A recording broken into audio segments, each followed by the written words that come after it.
This is the value of wrestling, the revolutionary force in wrestling podcasting. Oh, we are back. This is the weekly roundup. We're all here. The gang is back together one more time. And just so you know, this is not no Bang Bang Gang. This is just the gang. Anyways, we're going to review the whole week of professional wrestling right here. So join us right after this, shall you?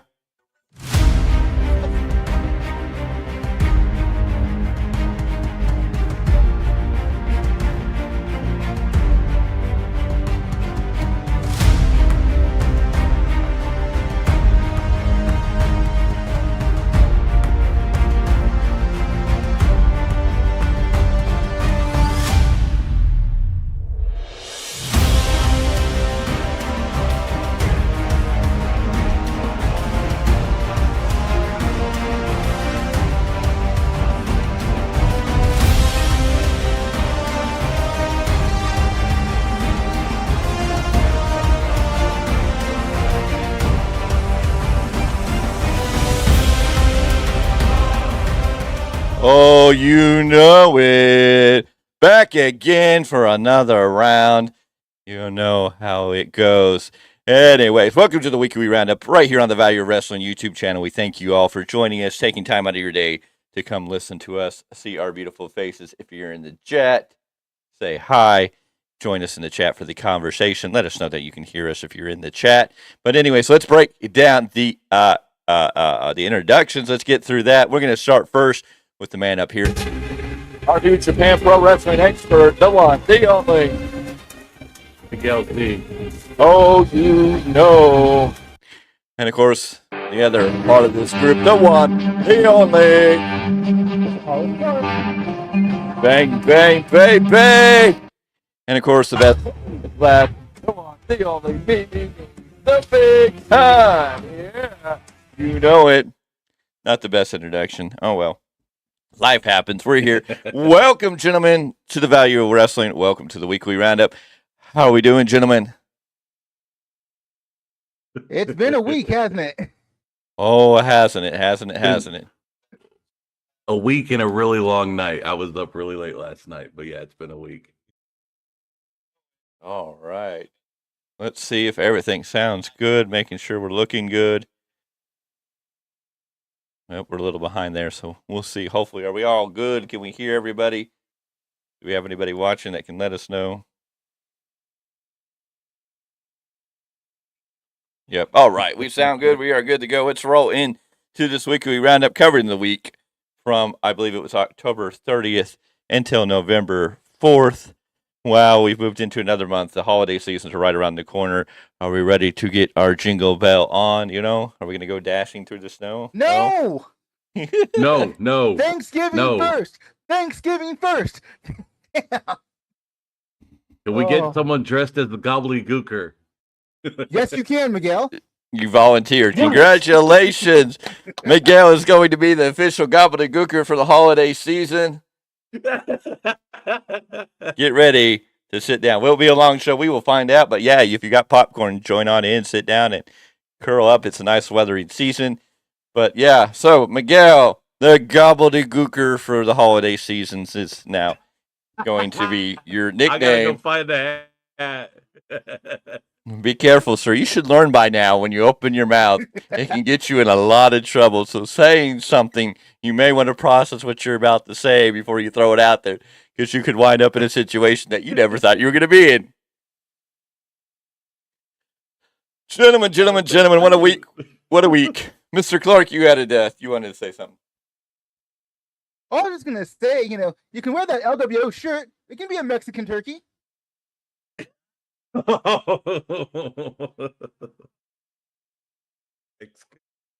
Hey. It's from the Pueblo. I thought Mexicans were more into their chickens and their what's that thing Mr. McMahon likes a whole lot of? What are male roosters called? Leaving that one alone. Anyway, paying for it. Gentlemen, this week we had some I don't even know what to say. Raw was fairly good. SmackDown was decent. Dynamite was probably a big letdown, and Collision was, well, it could have just never aired, and we would all have survived a little better in life. Anyways, Mr. Clarke, what did you think of all the basic TV shows for this week? What is your overall analysis on that? I want to be an AEW fanboy. I really do. I been a want to huge be an supporter for- AEW fanboy. I want. Right? No. But I'm being forced Not to go what back I've to my roots and just fully commit to WWE. At least their booking You makes wanna- sense for what they're doing.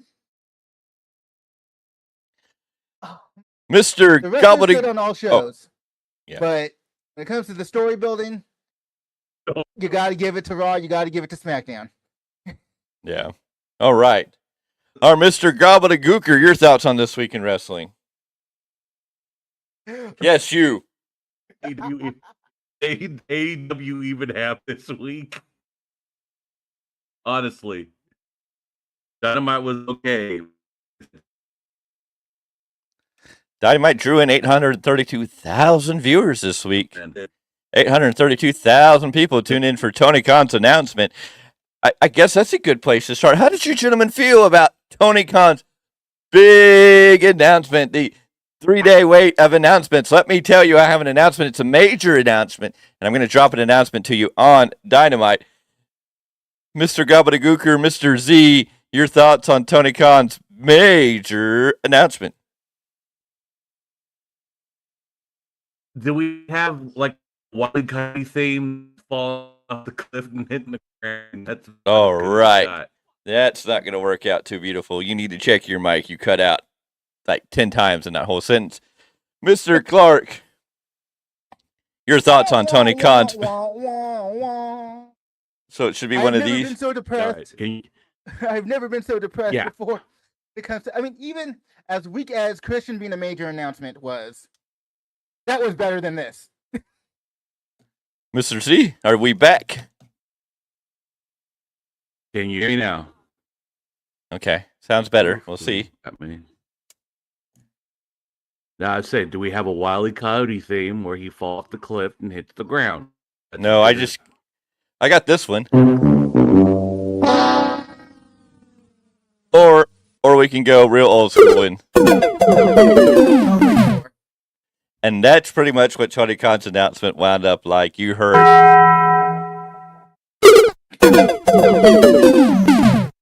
And that's the story, gentlemen. It makes you want to run for the border for sure. All right. Jesus. You know what? Tony Khan's announcement should have been? Tony Khan should have stood there and been like, I have a major announcement, and then done this.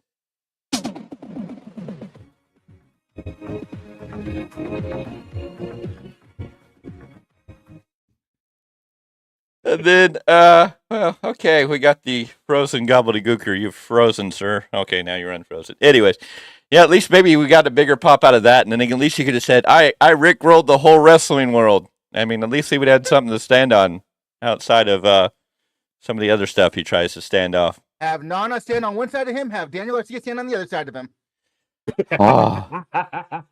So, speaking of Daniel Garcia, I guess there's a new rule in AEW. All you have to do is get on the mic and demand a title match, and you get a title match. So, speaking of that, Daniel Garcia on Rampage, a show that was barely watched by 230-some thousand people. Small audience. Daniel Garcia wins a match, and then he gets on the mic and says, I won a title match, and now he's been declared to be the number one contender. He's getting a title match on AEW Dynamite against MJF, who doesn't even have the title.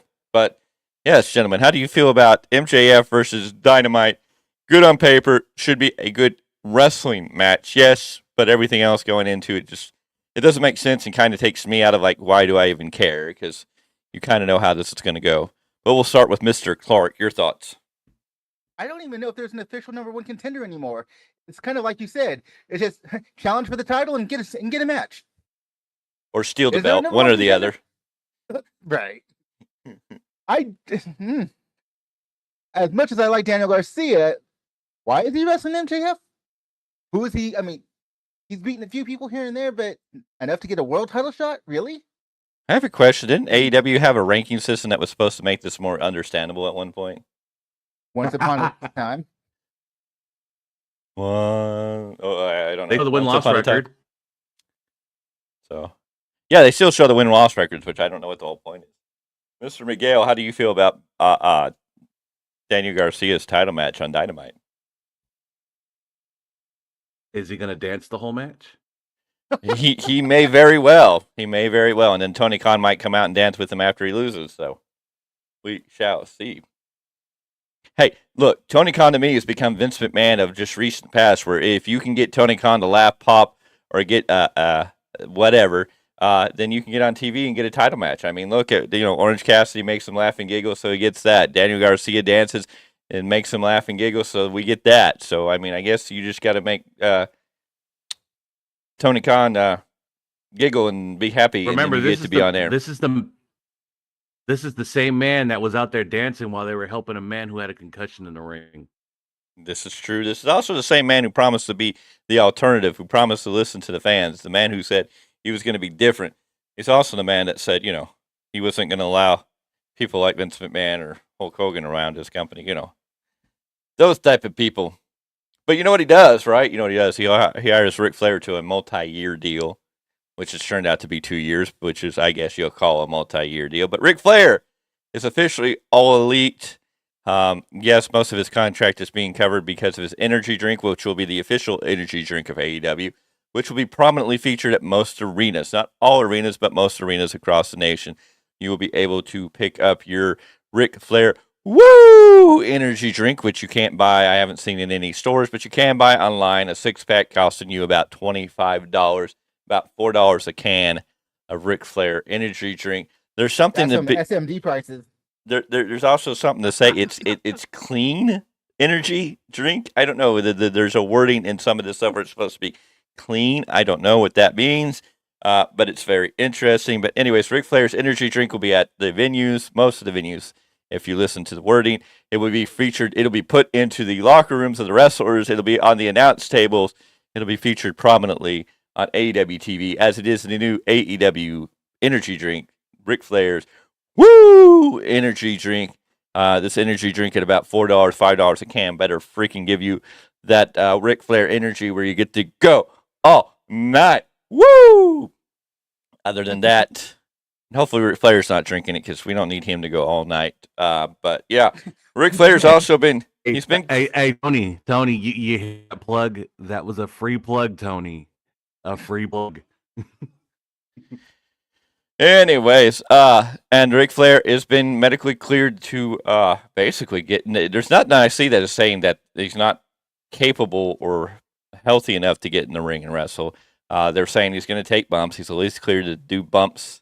Why he needs to do bumps, I don't know. But Ric Flair says in many statements that he doesn't know if they, whoever they may be, will let him wrestle, but he would sure love to do it, and he would jump on it like peanut butter on toast. He is ready to do the dance, and already having issues with back and forth with MJF about a buried alive match, which I'm just like, no, we don't need some forms of reality on TV. Wrestling's not supposed to be reality TV. Maybe if it were a cinematic match. Maybe. No, shush. No. Like Ric Flair. Ric Flair don't need to wrestle nothing. I don't need to see Ric Flair out there in his tiny truck trying to do anything in a cinematic match or anything. It's no. He wears a shirt now, doesn't he? He doesn't go shirtless. I mean, you've seen him. He was in a compression shirt or tank top during his match. We're going to get Ric Flair versus like Jeff Jarrett in a finger four competition from leftover WCW days. I swear. It's just an inevitable nightmare that we are staring down the face of. And the hypocrisy of who Ric Flair is and all the history that came out and Tony Khan shooting on Vince McMahon for all his dirty deeds, but he hires Ric Flair. I don't know what's going to happen.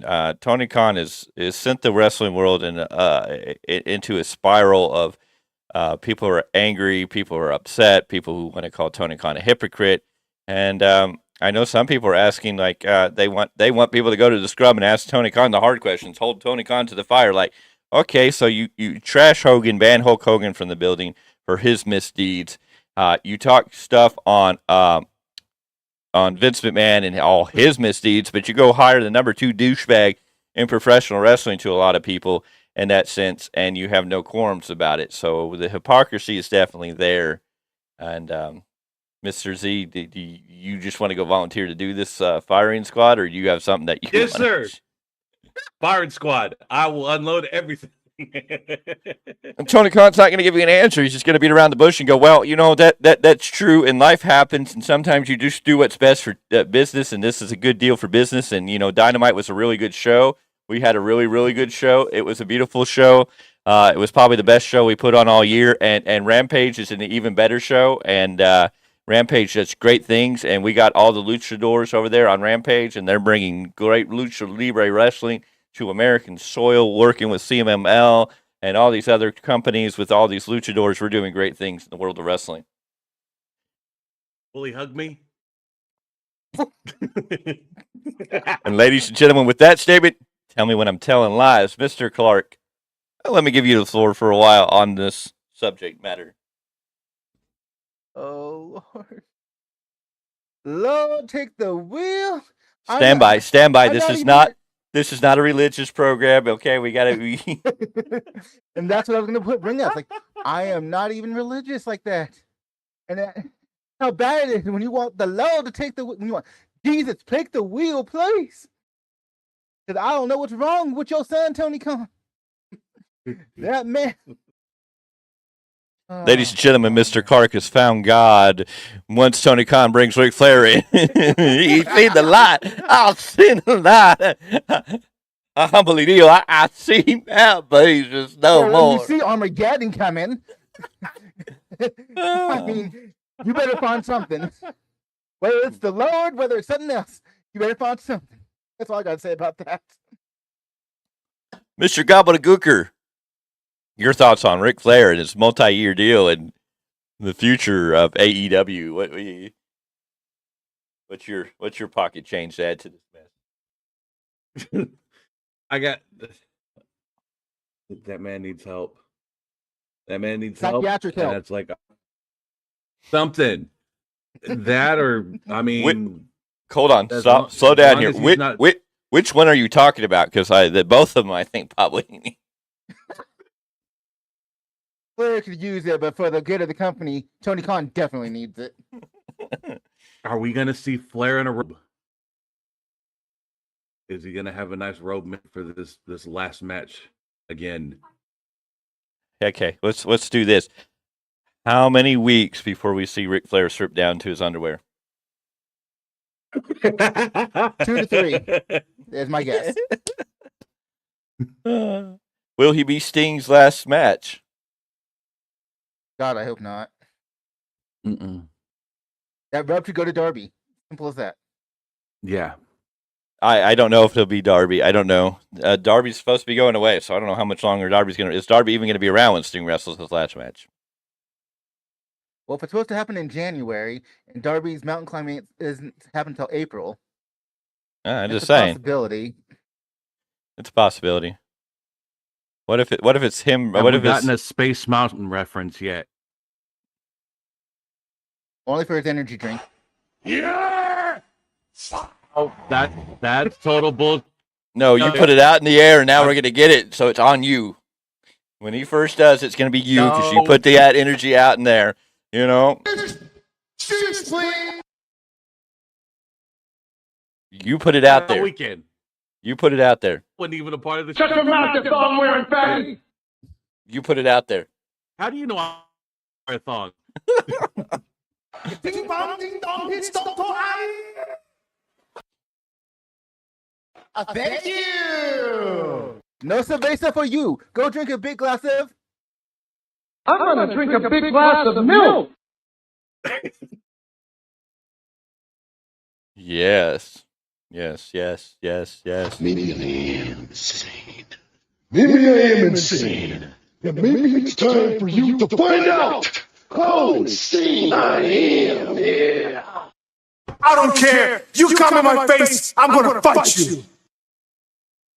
And I that's can never it. get over that Isn't one. that what we're getting every week? So what you're saying is you Tony Khan? Is that Tony Khan doing that to your face?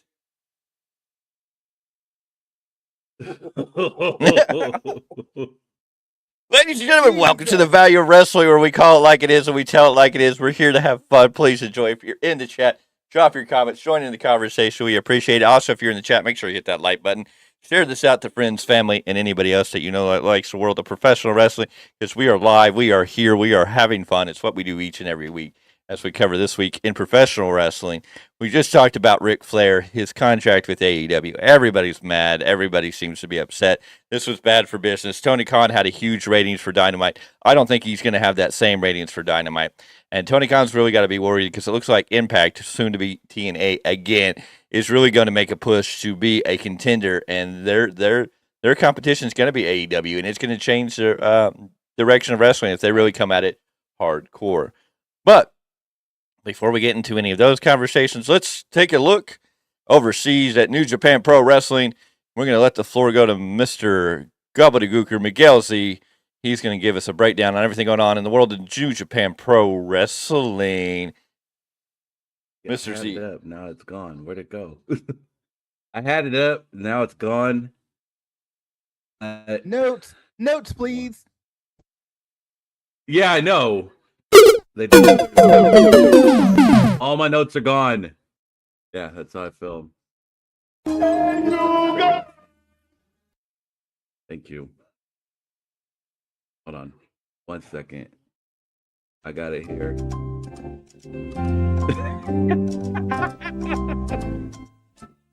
All right, we're good. We're good. Okay. All right. Run with it. Last night they just had Power Struggle and the Super Juniors Tag Team Tournament finals last night. Your winners for the league was 2 TJP and Friends. All right. You're breaking up again so bad that we're not catching half of what you're saying. All right, can you hear me now? Yes. We good? You can't move. You got to sit just like that. All That's when we right. hear you best. All right, so we had new Super Junior Tag League champs night. JP. Nope. Defeating- we're at a lost cause. This is somebody in the atmosphere. I'm sorry. You made Tony Khan mad. Now he's interfering with your AT&T internet. So The wrestling god said, "Punk you, buddy." All right, you good? Can you hear me? it sounds good now. Let's Yes. hope for the best. Yeah. All right. Will Ospreay retained his IWGP UK title last night in a match with Shota Umino. After the match, Moxley came out trying to challenge for the US title again, and it was attacked by David Finlay. Finlay attacked everybody and cleared out the ring. So we'll see what goes on from there. That's pretty much it, other than the winners of that Super Junior Tag League. So Will Ospreay retained his title. John Moxley he came did- out to confront him, and then we got David Finlay, who is David Finlay. Who is David Finlay? The leader of Bullet Club. Son of Fit Finlay. Ah, One of them. And one of the sons Yeah. of Fit Finlay. oh, that's right. Yeah, we have Brogan, I believe, in the NXT or the WWE developmental over in the Performance Center. Yep. Scary thought. And then, one of the videos that played last night was of Bryan Danielson challenging Kazuchika Okada for a match at Wrestle Kingdom. And like we were speaking off air, is Danielson going to be healthy enough to make that flight? We'll have to see, but I guess that's where Bryan Danielson's going to get his revenge on Okada. Yeah. Other than that, there's really not much going on right now. They are just building to Wrestle Kingdom. People are still wondering if this is Naito's final match against not Okada, but against Sonata, who is the current IWGP champion. We don't know yet. There's still talks of him maybe winning the belt and doing one more tour. We'll find out in January. And speaking of Finlay, David Finlay, who's the leader of Bullet Club and New Japan Pro Wrestling, has definitely picked up the ball from the previous leader of Bullet Club. And, of course, David Finlay running great. But we have Brogan Finlay, who is in the WWE Developmental. He's in the Performance Center. And William Regal's son's there. So there's a possibility we could see the Regal-Finlay feud continue in WWE in the near future. So that could be really interesting to see that feud get restirred. As second generation guys, that would be really cool. Of course, then we could throw in a second generation wrestler that looks like he's heading to WWE and one Brock Anderson too. So WWE could reform their own version of WCW Light and maybe do it better than Tony Khan's trying to do WCW 2.0. Because what do you do when you own a wrestling company and WWE fires a bunch of people? You just start hiring all the people they fired because that's how you do it, right? Out of the playbook of Eric Bischoff. Or we get a guy like Lexus King, who is super over with Eddie right now. Oh, Lexus King's looking great. I was a little worried about the name, but they've really turned that around. And they still have all the speculation and all. Jade Cargill has not even stepped into a WWE ring to wrestle, and she's still the hottest thing that's being talked about in all of it. That's a mish. Well, I mean, when you know how to book wrestling, how to keep people talking about something, then you know how to do it. And with a lot of these stars that are AEW contracts are coming up, this younger talent that I feel that are not getting their dues. I mean, a Ricky Starks, I could very well, and he's buddies with Cody Rhodes, so I could definitely see Ricky Starks jumping ship because they're not really letting him go. They let him talk, but then they pull him back, and now he's in a tag team that's just kind of meh. Like it's just like. They're there. It gives them something to do, but it doesn't feel important. Yeah. And of course, they had a match with the Gates of Agony against FTR and LFI, and then a whole breakdown of craziness on a collision that just made your head hurt. And you're like, why again? And again, I will tell you, does anybody remember Wrestle Dreams? Because at Wrestle Dreams, the Young Bucks won a match that made them the #1 contenders for the tag title. I don't know if we remember that. I totally forgot about that. Oh, yeah. See, no. I think Tony Khan's forgot about it, too. Anyways, the gobbledygooker's gone full blur, so we'll wait for the gobbledygooker to eventually come back from blurring out. But, Mr. Clarke, is there anything that you want to bring to the table today? Was there anything of interest that you wanted to discuss? Just for the fun of it. You know how recently Mike Santana came back, had that match with Ortiz, got his little win? So he goes on to say on his social media platform, "It's wild to think that it's already been 2 months since I've been back in the game. Time flies. But I can say that it's been such a rewarding time, to say the least. I haven't felt this good about wrestling in a very long time. And the greatest part of all is that I'm just getting started. The best is yet to come. I'm glad that I got to come back and close the chapter before truly beginning a new one. I have no regrets, and I look back at the last 12 to 15 years as a blessing. Even the bad days, because they eventually taught me so much and prepared me for who I was to become in the future. Thank you, everyone, for all the support through the years and all those who continue to support me today. It truly means the world to me that I get to do this for a living and have the best fans in the world. I'll never stop being thankful for all of you. Now let's continue this work." So the question I want to pose to you guys about Mike Santana as a singles wrestler is, what do you think his ceiling is? Do you think that he's mid-card at best? Do you think if they built him right, I'm not sure if Tony Khan knows how to build anyone, but if they built him right, he has the potential to be a world champion? Let me know what you think. And we'll start with Go ahead, Mr. Z. Go ahead, Mr. Z. Jump all over that like right on rice.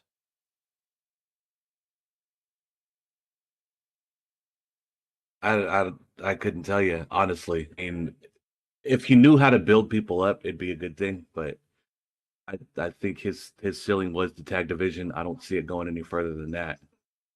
They'll just throw him on TV or feed him Orange Cassidy at some point. We'll forget about him after that. I think Santana needs to leave AEW if he wants to go do anything. He'd probably be better off in TNA, where I could see him winning a world title on a TNA branded show. I think he could become a contender, somebody to be taken seriously if he was in TNA. In AEW, he's nothing. He's already had the blow-off match with Ortiz, which they threw that away on free TV, in a stupid street fight. It didn't do anything for either of them. Then they made peace at the end of the match. It was confusing. It didn't do anything after they tried to create a feud between these two. They kind of threw it away overnight. And I believe, wasn't that a Rampage show even too? I don't remember because it just that's how remarkable that match was. A street fight on Rampage between Mike Santana and Ortiz. After they semi-created this feud or this storyline, they were coming back and they were going to fight one another. And then after the street fight, they basically made peace, and that was it. And then Santana's going to go off into the sunset and sit in catering, eating on snacks because Tony Khan isn't going to know what to do. It's a fact. Tony Khan's not using him now. We haven't seen him since that match. He's been held to the back. I would get out of AEW. I would go for him if he wants to be in the upper echelon. He'd probably do better in TNA. He could possibly be a big player in NXT if he went to WWE, but on the main roster, I don't know. I'd have to see what he does on NXT if he makes a brand or a name. Or on NXT. If he goes to TNA, I think he can be thrown in with names like Moose and Eddie Edwards and Chris Sabin and Alex Shelley and Eric Young. I think you can see a Mike Santana dancing with those names and feeling like he belongs. And of course, they can play off Santana's history in TNA, so at least there's something there. But I think in AEW, he's a bench warmer in catering. He's eating his chalupas in the background as a second-rate player that nobody knows what to do. Same thing for Ortiz. I mean, where did that food isn't catering? Go ahead. Would you say he might be the equivalent of Norman Smiley as the hardcore champion in WCW? Kind of like, he's there. He got some entertainment value, but he's definitely not in AEW. At least he's not going to be anything more than. I don't even think he has entertainment value in AEW. I mean, at least Norman Smiley, you knew he could dance and do some stupid stuff, and you were going to get a laugh out of it. Santana is not a comedian wrestler, and if they were to turn him into that, that'd be really bad for him. So I mean, there's nothing there. They haven't presented him in any way that makes him feel good. They did when he was originally part of the before the Jericho Appreciation Society, the inner circle. He felt important there, and then all the other stuff. And they kind of made him feel important with this feud that he was going to have with Ortiz. And then they had him confused because they had him come back and team up with. Then they team up with the Blackpool Combat Club, or part of who did they team up with? I forget who that feud when they first came back.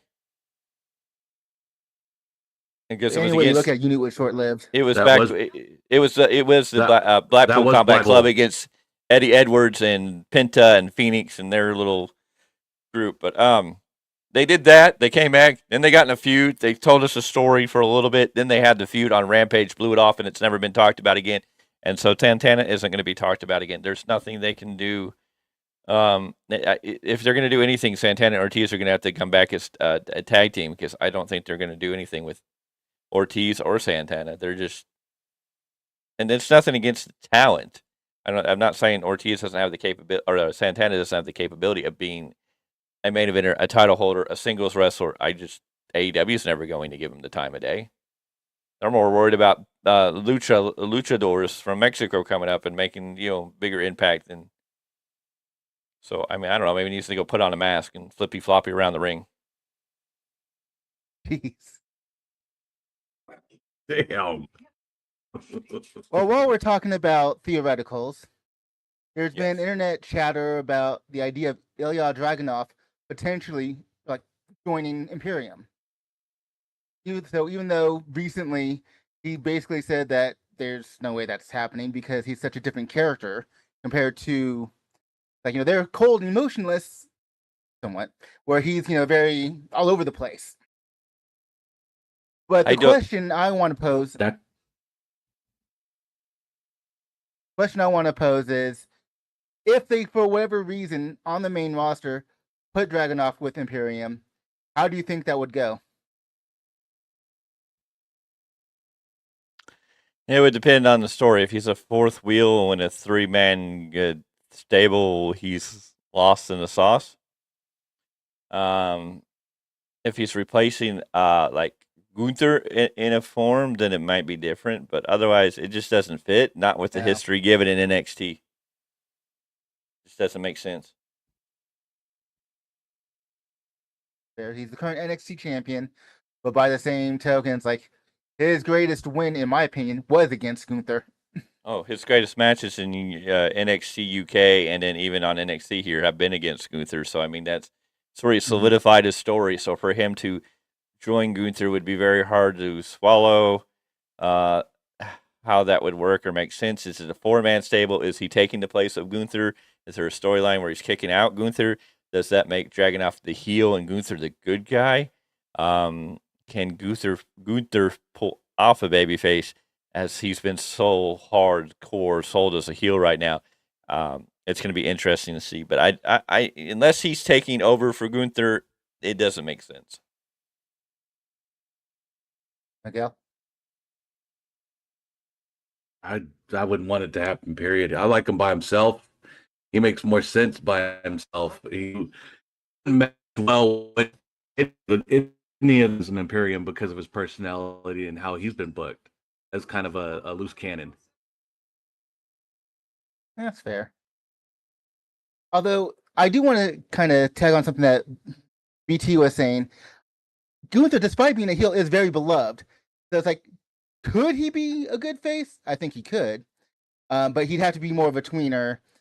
Keep certain, kind of like Triple H of old, that it's only the smallest things that he did that made him, face or heel, as opposed to, and not change character, in other words. It's like it's more directed who he's directing the promo at, as opposed to doing the total 100% babyface thing of, oh, let me, say something about the crowd and you're on my side now, right? Yeah. It's like he's not going to ask for approval. He's just like Samoa Joe, the same way. Don't ask for approval. Just do it against whoever the heel of the moment is. But you still got to talk shit. You still got to be the badass. All right. So, it's been officially announced Survivor Series is going to be War Games. The question is now, it's being like it's a simulate. What I caught was Corey Graves saying when they were announcing it, said it's a 10-man 10 competitor match. So are we getting a 5-on-5 War Games match? And if we're getting a 5-on-5 War Games match, who are going to be the 5 competitor or the 10 competitors in this match? Who do we think are going to compete in War Games? So at least we know we're going to get War Games. So that's exciting. Are we going to get a women's War Games also in the same night? And what 5 women would be that? I mean, that could be a very interesting thing. And there's other changes in that. But let's start with the men's War Games match. Mr. Miguel, who do you think are going to be these? We'll go with the 5-on-5. Who do you think these 10 men are going to be? We'll start off with Judgment Day. You got to have Priest, Balor, and what's the little guy's name? JD or Dom? Yep, McDonough. Okay. JD McDonough and Dom. And there's 4. Their 5th man would. God, that's a tough one. That's the only problem. That's the only one I have for that one. Who would be their 5th man? I mean, you see they're pushing for an USO, but at the other hand, we don't know. Well, and then on the other end, you have who would I think? I would think we probably maybe Jimmy. Well, who's on the other side? Have to have Jay on some point. Sammy, Kevin, Jay, and then potentially I don't know who the other either, because it's just they have so much going on right now with different stories. It's kind of hard to figure out who's going to team up to make that happen. Well, you should be smacked across the face if you don't know who at least one of those extra 2 men are. But we'll give it to Mr. Clarke. I'm sorry, there's one obvious he didn't name, and I think Mr. Clarke's going to make him feel like, oh yeah. Mr. Clarke, who's these 5-on-5? Whoa! Right? Son of a. It just now dawned on you. He had to give you that. First of all, there's that I don't want to say behind the scenes, but I mean, it's like that little bit of a deal between Bloodline and Judgment Day. But we're going to start with the face side. We've been talking about it for weeks here on this channel. We've been talking about Cody, Sammy, KO. Like, just those who off the top, let alone, main event Jey Uso. It's face. That's actually a little bit harder for me. Because you're just probably just gonna throw someone in there anyways. I would say as far as on the heel side, Finn Balor, Damian Priest, Solo Sikoa, Jimmy Uso. They could have Roman, but I don't think Roman's going to be there. Roman's taking time off. Yeah. I get It it. doesn't surprise Dirty me. Dom. There you go. You got to throw someone in there who's willing to take most of those bumps, and I would think Dom would be the perfect person to throw around in there like that. At this point, Dom's the bigger star between Dom and JD McDonough, so this is one of your big 5 pay-per-views. I think you want to go as big as you can within reason. So yeah, I'd say Dom. Need your heater. That boy has a ton of it. Well, here's how I look at it. We're gonna have Judgment Day. We're gonna at least have Priest, Balor, and I would say JD McDonough, and then you could either have Jimmy and Solo if you're going to mix them two together because Roman's going to be gone. This would mean Dom would probably be associated with Rhea on her own, or we're going to get Priest. We're going to get all of Judgment Day, which might include, and I'm going to throw a curveball in here, Rhea Ripley getting in that cage in a men's match. Not something WWE is well known for. We've seen it a couple of times. It would kind of make sense for Judgment Day and the way Rhea Ripley is represented that she could tie it up there in the men, but I don't know. The other option there would be Priest, Balor, Dominic Mysterio, JD McDonough, and a brief or a heel turned brief association. My enemy, your enemies, our enemies are our enemy. You know, the whole your enemies, my enemies, so we're going to be frenemies thing going on in there. You may have Drew McIntyre join Judgment Day for one night only to I get was waiting for you to say that. to get in the cage. Well, I mean, the storyline can be continued now, and part of that is also because I see the other side, the babyfaces seem pretty much like they're going to be Cody J, Kevin Owens, Sami Zayn. How you get Kevin Owens tied back in there, I'm not necessarily sure, and that may not be KO. And then you have Seth Rollins in there. The only thing I could say is you could replace Kevin Owens and Seth Rollins with somebody else. If Punk is coming to WWE in Survivor Series and Punk's going to wind up in this match, because this would be the only place you could put Punk returning if he's coming right in for ring, in-ring action. You could replace either KO or Seth with Punk. But otherwise, I would say Cody, Jay, KO, Sammy, and Seth. And that's why I would kind of put Drew McIntyre in there if you're not going to include the Bloodline in this match, which I don't know if you need the Bloodline in this after Solo Sikoa destroying John Cena. There's other storylines to be told there. Roman's going to go on vacation. Jimmy's kind of floundering. So there's a lot of possibilities, but it's going to be interesting to see how they build 2 War Games. Absolutely. All right, Dynamite coming up this week. Let's talk about Dynamite real briefly. MJF versus Daniel Garcia for the AEW World Title. Samoa Joe defending his Ring of Honor TV title against Keith Lee. So we have kind of a stacked card for AEW Dynamite. What are your gentlemen's thoughts on this? Stacked card or thrown together?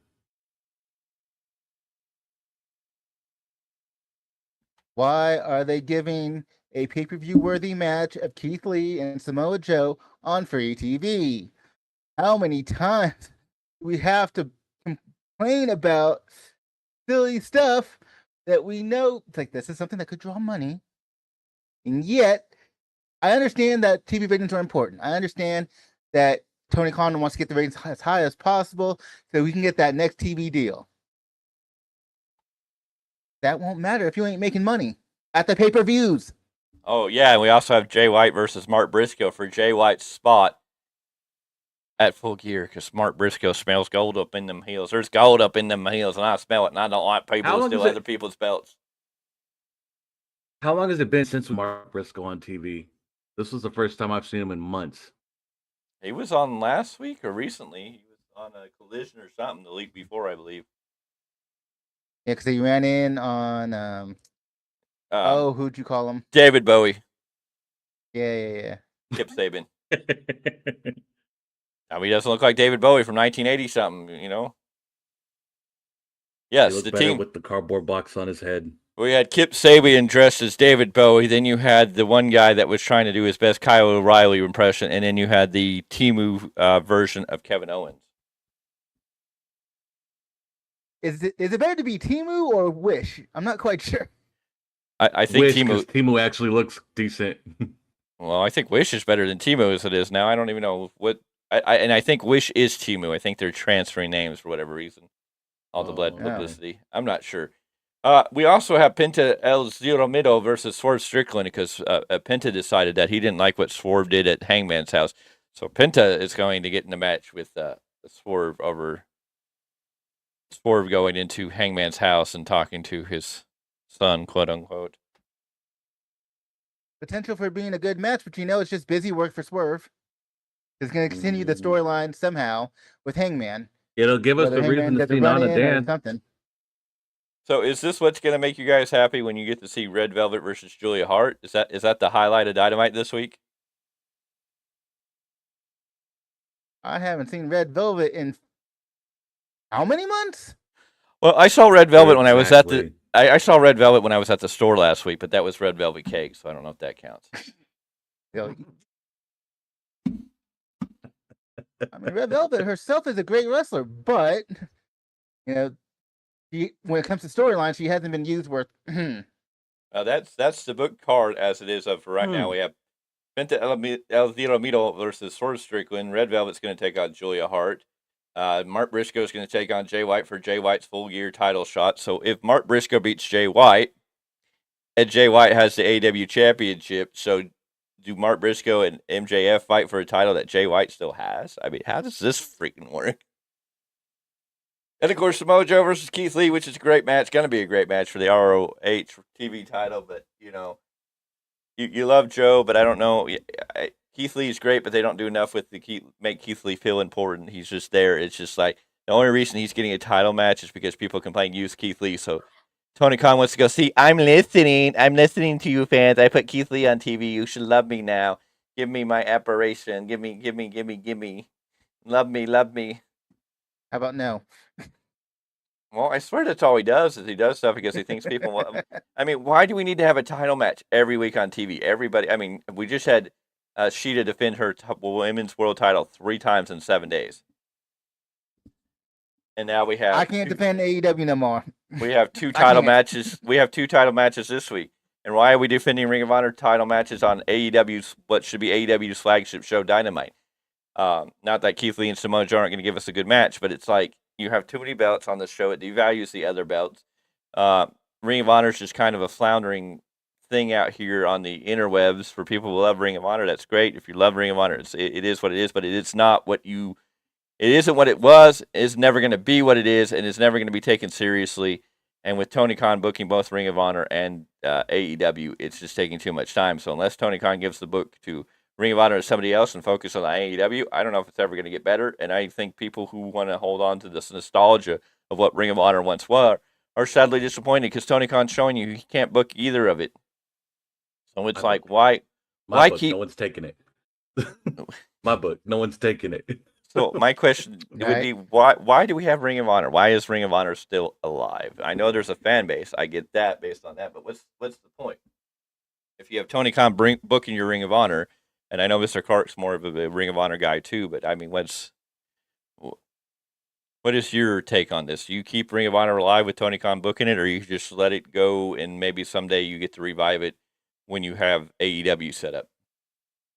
Now, are you coming from a fan perspective, or are you coming from a business perspective? I'm just coming from a general perspective. I'm just looking at as I am right now. Business-wise, I mean, I guess not business. I guess you got to go fan-wise because business would be a whole different aspect of that whole conversation. Exactly. I'm just looking at it, I guess, basically as a fan because if we're going to talk business, yeah, there's extra money, there's this, but is he really making money if he's running, things and people aren't watching? But from a fan perspective, let's say with that. He's not using it as developmental. He's not. There's too much crossover where it's like it's still one company for all intents and purposes. So I don't know. I don't understand his point in keeping it if you're just looking at it from consumer perspective or fan perspective, same thing. You've said it plenty of times. Why not turn Rampage into the ROH show, or why not get it to where there's more awareness compared to what it is presently. Mm-hmm. I am going to go into the business just a little bit, just by saying that we can talk about how ROH was before, but at least as far as the pay-per-views are concerned, they weren't making the money that ROH is making now. Mm-hmm. As far as the pay-per-views.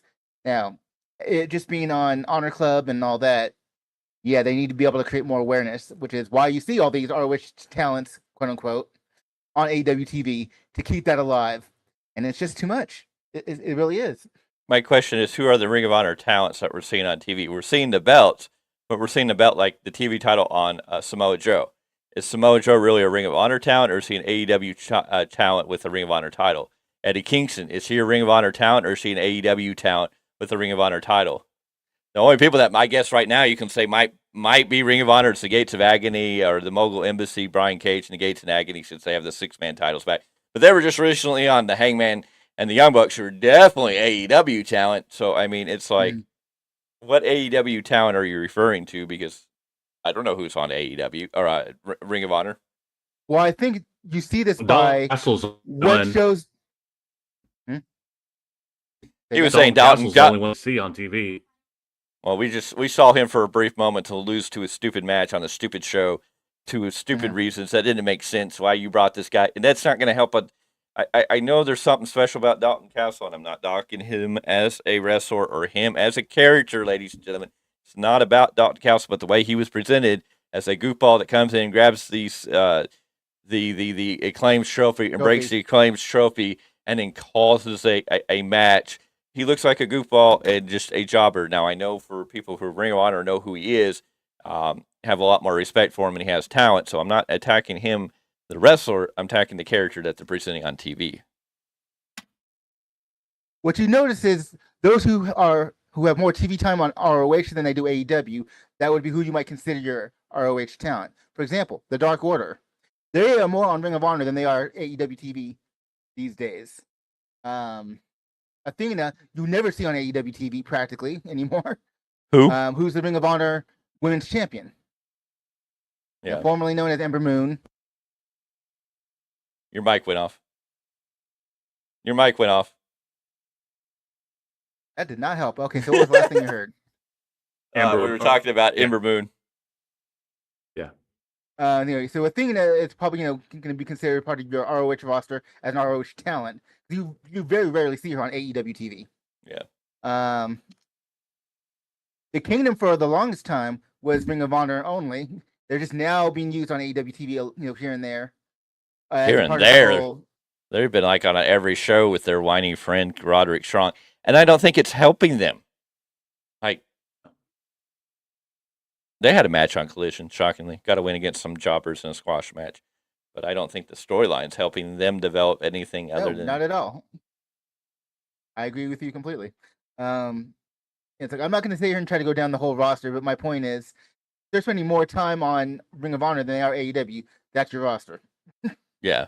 Well, and I'm just like, they're not talking about Ring of Honor stars on there, but they put the Ring of Honor titles on the TV show, and you're kind of like, well, okay. Like, if this is a Ring of Honor title, is this somebody who's Ring of Honor? Should they not be fighting for the title? Not just, is Keith Lee Ring of Honor, or is he AEW? There's too much crossover. No, yeah, well. I understand that people are all confused that all that TV time in the world that he's getting, and he's only putting the same 20 people on every show. So, well, and Ric Flair's about to take his. Ric Flair's about to take his space, and I don't care if people say that again. and I don't really care what people say on this subject, saying, well, Ric Flair wouldn't take from the younger talent. He's not going to. He'll be on TV, but he's not going to take a spot. If he's on TV, he's taking a spot away from somebody else. If he's there, if he's on TV, then they gave him a creative position to put on there that they're doing something in the storyline. Whether he's standing next to Sting and not saying a damn thing, he's still taking a spot for time that somebody else could be there. Mm-hmm. Ric Flair's going to take TV time away from somebody else, period, because they have him there. They're going to put him on TV. It would be, why would Tony Khan have Ric Flair there to sit in the back room? Ric Flair ain't going to sit in catering. Ric Flair wouldn't stay around. Ric Flair would throw a freaking fit if he got stuck in catering. Ric Flair isn't going to tolerate that. And Ric Flair's already fully stated he wants to wrestle. So it's only a matter of time before he and whoever convince Tony Khan that he can wrestle when they let him in a ring and we are seeing the wrestler, the movie The Wrestler, in real life. Tell me when I'm telling lies. I mean, I guess that's CM Punk's greatest phrase right there. Tell me when I'm telling lies. And here's the shit part. Everybody who's crapped on CM Punk for all the drama, on all the chaos, and all the other stuff that's gone down. People have crapped on Punk, pointed the finger at Punk for all out the prior year, all in drama this year. That Punk was just angry. Punk is bitter. Punk's out of control. Punk's all these things. But damn, if Tony Khan is not looking like Punk being like the calling, or Punk being the reality of it all. If Tony Khan is not helping Punk's story. I mean, look at it now. Does Punk not seem right? Like these are all, everybody's out for themselves. They don't want to listen to older talent. The veterans are trying to come in and help. Are Punk's complaints not becoming legitimized by Tony Khan's own doing? I don't blame the talent though at this point, because as it's constantly said, it starts from the top up. If Tony Khan ain't taking care of business the way he needs to, what is everyone else supposed to do? If he ain't being a boss saying, this is what we need to do, this is how we need to gather together and make this the best show that we can.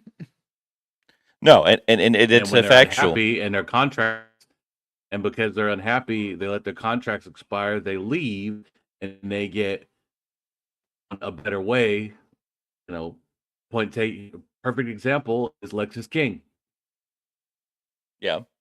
Put over major way. They let Brian Pillman Jr. go. Jade Cargill. She's not even on TV. She just shows her face in a skirt. And the most over female right now. And Tony Khan offered Jade Cargill more money than WWE did, and she still went to WWE. And saying Cody's a big point of that. And now the question for a lot of people is, what happened between AEW, Tony Khan, and Cody Rhodes? What is this issue that happened that finally pushed Cody to go the other way? Because it also seems like Cody was a driving force through AEW. Because even if you want to go back to when Cody finally left, AEW hasn't been the same. The AEW, it's like Ring of Honor. Tony Khan doesn't want to know. He doesn't know if he wants to make Ring of Honor developmental or its own brand.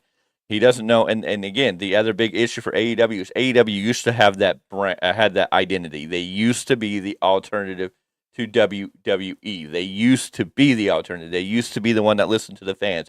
When Tony Khan did something that was wrong and the fans went after him, Tony Khan would fix it. He would go back and change it. We saw what happened when he brought out Saddam Singh and that got crapped on. Saddam Singh's there and we get it, but we don't really see him like initially we thought it was going to be pushed.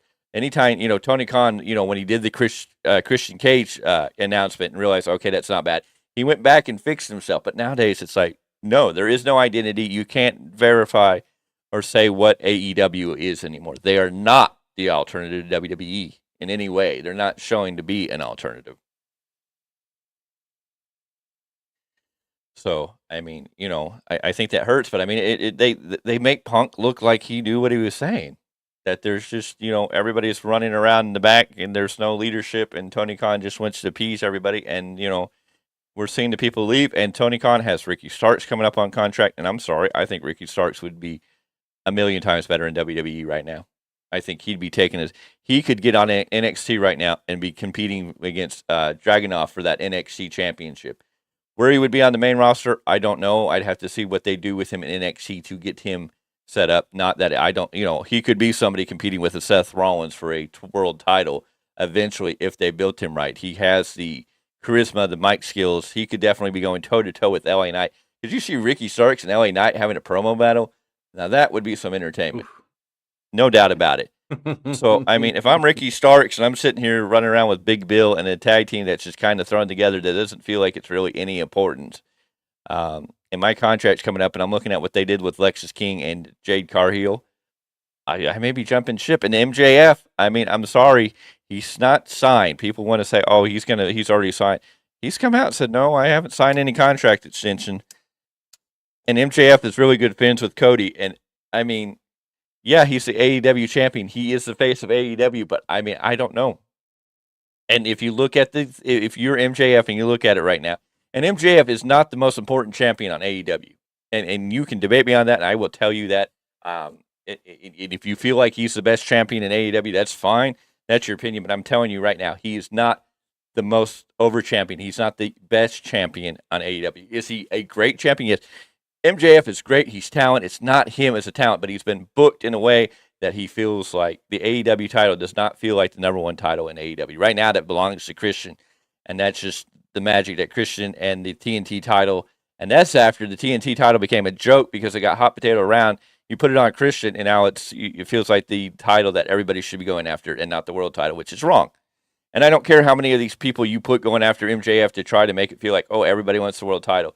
You've got Joe, which had his match and lost. You have Wardlow, who hasn't been around in forever, and nobody really seems to care about anymore. And his promo the other night where he's like, I'm going to take everything from you. And you're kind of like, well, you had the opportunity to take him out right then and there, but you didn't. So it's like, why are you going to grab the guy and then tell him, I'm coming after you? Like, you never did expect it. Well, yeah, you didn't expect it right then. You had the chance, but you didn't do anything then. And then the Jay White story's kind of rolling out. And then again, we lose the whole thing with, we get the devil, we don't get the devil, we get the devil, we don't get the devil. Jay White has the title. He's going to lose at Full Gear. You can see the writing on the wall. And Jay White just doesn't feel important. Some of that, Juice Robinson almost outshines Jay White sometimes. But the Bullet Club, that felt a little important. Tell me when I'm telling lies. I'm just saying. It just, I don't know. That's my opinion. Gentlemen, you, Mr. Z, what is your opinion on all that? I've rambled too much. No, you're good. You covered every base that I think of. I'll just say it again. Someone take notes, please. We're trying to help you. Mr. Clarke, your opinions on my rant there. The real issue that I see is, at some point, if things don't change, obviously, talent are going to leave AEW. The problem is, WWE can only take so many talents in, even with their developmental system, even with NXT and the potential future NXT performance centers, that they'd like to do global localization with. So, I mean, on one hand, maybe the independents flourish for a little while. Well, but it maybe TNA gets a boost.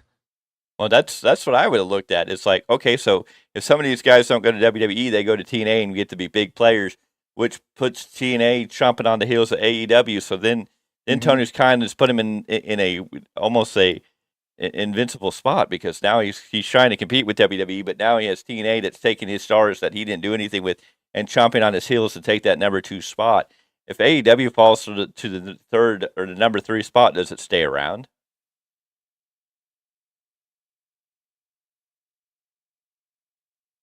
At this point, I don't know. I would have had. You would have asked me a few months ago. I would have had every confidence that AEW would at least be around. The way things are going these days, I'm not so sure. I'm not so confident. And that's the other thing. I don't know if Tony Khan's taking this seriously. All the announcements that are coming out of Impact TNA, they are rebranding back to TNA, and they are fully devoted. And if you listen to Scott D'Amore, the passion he has, which we don't get passion from Tony. I don't get passion for the business from Tony Khan. I get fandom. I'm a fan. Like, it's like, you're a little kid and you get to meet your idol. That's what I get from Tony Khan, is he's a fan, which is great and wonderful, but I don't get the passion like you're getting from Scott D'Amore. If you listen to anything Scott D'Amore is talking about, what their future for TNA, Impact TNA holds, you can tell this man is passionate about it, and he's ready to launch this thing and get it off the floor and come out with a bang. Like, they aren't playing. He is passionate. He is doing everything. I mean, they've opened the door to CM Punk. They're opening the door to Will Ospreay. They are all in. And if AEW doesn't, if Tony Khan, AEW doesn't get their heads out of their asses somewhat, they may get overtaken by Impact Wrestling or TNA Wrestling. Period. And that's the thing. If Scott D'Amore knows how to be a boss, he's trying to work with his staff, but he knows how to be a boss behind the scenes. He's trying to get TNA back to what it once was, when it meant something, when it had the big TV deal with Spike. He's trying to get it back to what it once was. and that's fine. And not to forget, we do have NWA. That's still. It seems like they've signed, still delivered their TV deal, and we don't know what's going to happen with them either. Their TV deal may be in jeopardy. That's true, but you get what I'm saying. Like, there's other companies that are pushing real hard, and Tony Khan's not seeing it. Well, Billy Corgan's trying to bring the NWA back to its former glory, its prestigiousness. Of course, I don't know if their last little stint with the Father James Mitchell incident. I think they've gotten a little heat on the CW deal for pulling that one out. And I think we all can kind of agree that that may have been a little too far to go. But Impact TNA and Scott D'Amore, if you listen to Scott D'Amore, his passion about it, and this is why I wouldn't doubt a Will Ospreay would go to TNA, because why wouldn't you be interested? Maybe TNA can't pay you the big money, but when you see somebody as passionate as Scott D'Amore to be the alternative to all of this, to do something different, then I mean, you might be inspired to join it. They might get CM Punk back, because Punk was there after the Bound for Glory. He was there for the TV tapings. They said everybody that was there said that it was a joy to have Punk there. Punk was a pleasure to work with. Scott D'Amore was like, Punk was wonderful. The younger talent took to Punk, asked him questions. Punk came out and said it was a good time. So I mean, you look at some of the names that could wind up in TNA, and if it is true, I mean, ooh. And the more and more can we get Will Ospreay? Can we get Will Ospreay and Speedball Bailey to run that one back, because that was a hell of a match? Well, you could if Will Ospreay signs with Impact or TNA. But again, here's the other news. It seems like it's slowly shifting. I mean, it used to be you heard Will Ospreay, you heard AEW, and that was just a fact, But all of a sudden, it seems like that power shift is turning, and it seems like WWE and Will Ospreay seem to be coming closer and closer together than when this all started. Now, I wouldn't be surprised if TNA gets him. Just the talks and the conversation I've heard, he has a passion for TNA. He might wind up there just based on the passion for the love of the business more than maybe a big payday. If he wants a big payday, it's going to be interesting. But again, if he looks at it, I feel even Will Ospreay gets lost in the shuffle of AEW. Like, yes, he'll have his big moments in the beginning, but eventually, I mean, how far can he go in the AEW talent roster with Tony Khan leading the charge? Wanted. I mean, it's going to get interesting. I mean, we've seen Will Ospreay's tweets last night. He was having a little fun with old Seth. Well, Seth told him the water's warm, and I don't think there's anybody who doesn't want to see a Seth Rollins versus Will Ospreay match. I don't think anybody would turn down that match. Hey, and that'll be on a pay-per-view where they can make. Oh, that'll definitely be on a WrestleMania or a SummerSlam or some big event that's built up with a storyline for like 6 months. You know, people complain. AEW doesn't give us any storyline, and people complain that WWE and the Bloodline storyline's gone on too long. But the whole point in that was to build this lengthening reign to make Roman get that much heat, to be this light. So I mean, they're doing perfect, whether you like it or not. They've told a great story, and they're building for Cody Rhodes to take that title. And I don't know how people don't see this coming. I mean, I don't know how I'm the one sitting here, or we are the ones sitting here going, okay, Cody's winning at WrestleMania in this perfect moment that's going to be far better than last year's. It's there, and they're building other stars along the way, because you still have LA Knight who could go more heel and come after Cody after that. Gunther is going to be a great challenger, depending on how they play him out. If he goes after Seth Rollins, it's a little different story, but you got Gunther in there. Drew McIntyre, he's switching it up. We could see Drew McIntyre and Cody Rhodes after he wins the title. So there's a lot of stuff there that's going to be great. There's a lot of entertainment. We're going to see Jimmy and Jay. We know Jay Cargill's coming in. I mean, the road to WrestleMania is starting to build. It's there. There's fine lines there. We're waiting for a few things like a Randy Orton's return. Where is CM Punk going to wind up? You know, where does Will Ospreay wind up next year? You know, he could be a part of WrestleMania next year. His contract's up in February. If they get him signed then and bring him in for WrestleMania against Seth Rollins at WrestleMania 40 in Philadelphia, boy. Absolutely.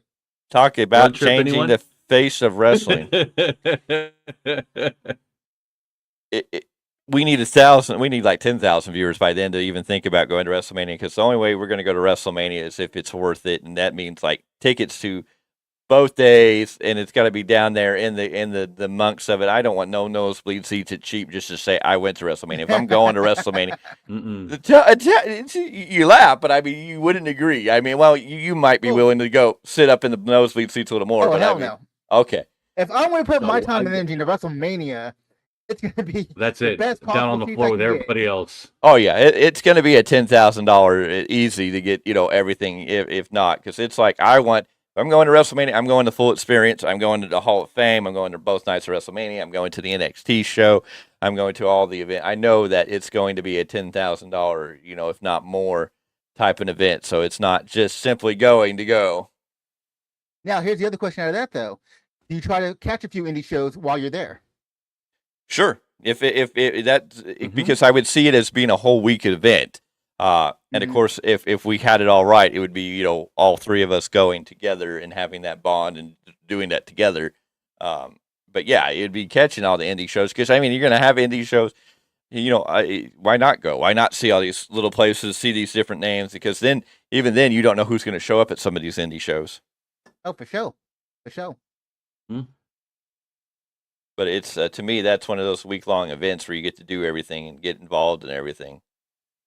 So you don't just show up to go to WrestleMania and sit up in the third floor behind a pillar going, no. With your binoculars. Like you're looking around going, hey, wait, look at that press box. Trust, wait, that's Tony Khan. Tony Khan's at WrestleMania. Holy shit.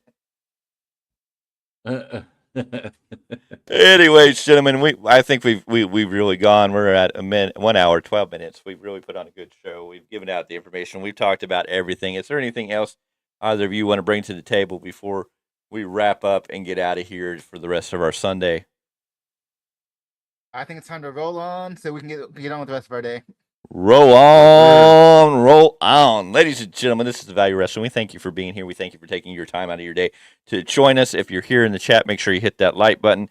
I see we have one like. One like is what the system's telling me. That's the truth, and I'm not. Let's see. Let me see if we can get back in here. We have one like. I'm seeing one like. There, people. I'm seeing. Come on. I'm seeing one like on this show, then something's wrong. Let me see here. I'm telling you. I got 2 likes. I got 2 likes on there now. Okay. What is this an auction now? I got one like. Can I get two likes? Hey, well, every like have 115 subscribers right now, so that's a good thing. It's a beautiful. Yeah. No, sir. You're not paying attention. You're not paying attention. You are. Yeah. We have 116. 116. I see 115. Well, refresh your stuff. Uh-oh. Okay, well.